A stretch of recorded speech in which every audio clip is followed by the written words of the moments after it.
Hi everyone, మేము వచ్చేసి ఈ న్యూ ఇయర్ 2026లో మేడారం జాతర వెళ్తున్నాము. మేమే కాదు, మా ఫ్రెండ్ వాళ్ళు, మా లవర్ బ్రదర్స్ అందరం కలిసి ఒక 15 మెంబర్స్ అందరం కలిసి మేడారం బయలుదేరాము. ఇప్పటికే చాలామంది వెళ్ళి వచ్చి ఉంటారు, కానీ మేము మాత్రం సమ్మక్క సారక్క దగ్గర మీకు వచ్చిన తర్వాత గురువారం రోజు వెళ్తున్నాము. గురువారం రోజు వెళ్ళి నైటు ఫ్రైడే రోజు మొక్కులు పెట్టేసి నైట్ వచ్చేసి మళ్ళీ బయలుదేరుతాము.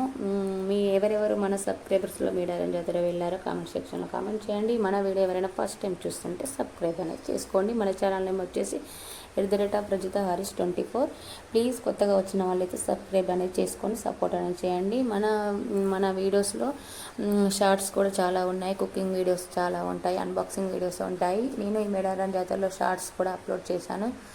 మీకు ఎవరైనా ఇంట్రెస్ట్ ఉంటే మన ఛానల్ ఒకసారి ఓపెన్ అనేది చేసేసి మీకు నచ్చితే స్కిప్ చేయకుండా ఎండ్ వరకు పూర్తిగా చూడండి. మన వీడియోస్లో లాంగ్ వీడియోస్ కూడా సారీస్ బిజినెస్ చేస్తానండి నేను. సారీస్ కూడా ఉన్నాయి, మీకు ఎవరికైనా కావాలి అంటే ఆర్డర్ అనేది కూడా చేసుకోవచ్చు. నేను వచ్చేసి మేడారం అనేది బయలుదేరాము కదా, ఒక 15 మెంబర్స్ బయలుదేరుతున్నాం. మా ఫ్రెండ్ వాళ్ళ బ్రదర్స్ ఇద్దరు, చిన్నన్నయ్య పెద్దన్నయ్య, మేము, మా ఫ్యామిలీ, మా ఫ్రెండ్ వాళ్ళ ఫ్యామిలీ, మొత్తం 15 మెంబర్స్ అందరం కలిసి బయలుదేరాము. మేము బస్సు ఎక్కాలంటే ఇక్కడ మాకు గోదావరిలో బస్సు ఉంది అండి. మేము బస్సులోనే వెళ్తున్నాము. సీట్స్ మందమే వెళ్తున్నాము. సీట్స్ మందమే కూర్చోబెట్టి తీసుకెళ్తారు, ఎందుకంటే లాంగ్ జర్నీ కాబట్టి. మేము వెళ్ళే మధ్యలో బస్ అనేది ఆపేశారు. మేము తీసుకొచ్చిన ఫుడ్ అనేది అందరం ఇలా కూర్చొని చాప వేసుకొని అందరం షేర్ చేసుకొని తింటున్నాము. ఇలా తినడం అయితే చాలా హాయిగా అనిపించింది అండి. కూర్చొని ఇలా నైట్ టైంలో భోజనం చేయడము అంటే ఇక్కడ చాలామంది మన బస్సులో వచ్చిన వాళ్ళు చాలామంది కూర్చొని తింటున్నారు. మేము కూడా ఫుడ్ అనేది షేర్ చేసుకొని అందరం కలిసి తిన్నాము. తిన్న తర్వాత అలా ఒక 2 అవర్స్లో మేడారం బస్ స్టాప్లో వచ్చేసి దిగేసాము. మేడారం బస్ స్టాప్లో దిగేసాము. మేము వెళ్ళేసరికి మా ముందే బస్సులు చాలా ఉన్నాయి, అంతమంది దిగారు అండి. మేమే మెల్లగా వెళ్ళామేమో అనుకుంటే మాకన్నా ముందే చాలా బస్సులు ఉన్నాయి, చాలామంది దిగారు. ఇప్పుడే అంత ముందే చాలామంది వెళ్ళే ఉంటారు, అయినా కూడా అమ్మలు ఇద్దరు వచ్చిన తర్వాత ఇంతమంది వెళ్ళారు అంటే ఏమి చెప్తామండి, అంత మహిమ ఉన్న మేడారం జాతర ఇది. ప్రతి ఒక్కరూ అసలు పేరున ప్రతి ఒక్కరూ అంతమంది వచ్చారు. మనము లెక్క పెట్టలేనంత మంది ఉన్నారు జాతరలో. మీకు చూస్తూ ఉంటే తెలుస్తుంది వీడియోలో. వచ్చేసి మేము అలా వెళ్తూ ఉంటే మాకు ఒక గూడు దొరికింది, అంటే కవర్స్తోని ఇలా రూమ్ లాగా మనకు రెంట్కి ఇస్తారు. ఆ రూమ్లో సామాను పెట్టేసి మాకు కావాల్సిన వస్తువులు మేము తీసుకొని జంపన్న వాకు బయలుదేరి స్నానం చేసేసుకొని వెంటనే మళ్ళీ దర్శనానికి బయలుదేరాము. జంపన్న వాగు టెంపుల్కు చాలా కొంచెం డిస్టెన్స్ అనేది ఎక్కువనేనండి, అందుకనే మేము జంపన్న వాగు నుండి ఆ టెంపుల్కి వెళ్తున్నాము. ఇలా టెంపుల్కి వెళ్ళే దారిలో వచ్చేసి చిన్న క్లిప్ అనేది తీసుకున్నాను. టెంపుల్ వెళ్ళే దారి వచ్చేసి 2 కిలోమీటర్స్ ఉంటుంది అండి. అందుకని మేము నడవలేక, పిల్లలు ఉన్నారు కదా చిన్న పిల్లలు, అందుకనే వెహికల్ అంటే ఆటో అనేది తీసుకొని వెళ్తున్నాము. ఆటోలో వెళ్ళి టెంపుల్ దగ్గర దిగేసి రోడ్డు దగ్గర నుంచి లైన్ అనేది కట్టారు, చూస్తున్నారా మీరు.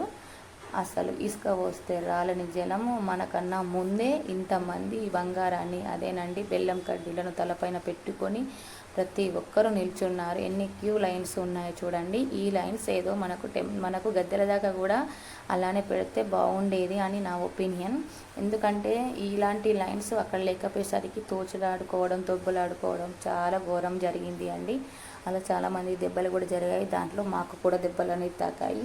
ఈ లైన్ ఏదో గద్దెల దాకా కూడా మెయింటైన్ చేస్తే చాలా బాగుండేది అని అనిపించింది. ఈ అమ్మ మహిమ ఏంటో తెలియదు, కానీ మేడారం 2 సంవత్సరాలకు ఒకసారి వస్తుంది. అయినా కూడా ఇంతమంది జనాలు ఇప్పటికే 20 డేస్ నుంచి వెళ్తున్నారు. అయినా కూడా ఇద్దరు తల్లులు వచ్చిన తర్వాత ఇంతమంది జనాలు ఉన్నారు అంటే